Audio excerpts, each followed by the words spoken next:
Secretary Becerra, you're asking for an additional $1.9 billion for the Office of Refugee Resettlement, yet your fiscal year 2024 budget request was for an increase of only about $830 million.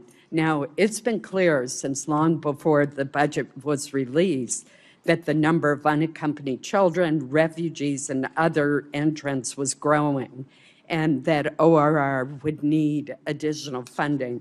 Given those facts, why didn't you request more funding through the normal budget process?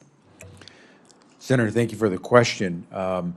As you know, and as Secretary Mayorkas can attest, it is never a known commodity or quantity, the number of people that will show up, the number of refugees that will need help.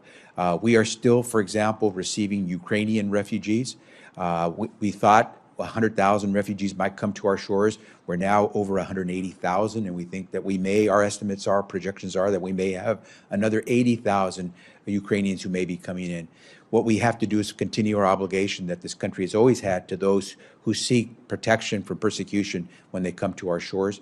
Without that support, and this money is focused on refugees, without that support, the services we provide in partnership with local communities would really suffer, but local communities would still have to provide that support.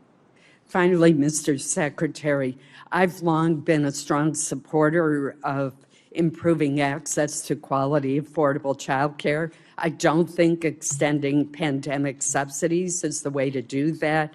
Instead, I've focused on expanding the Child Care Development Block Grant Program.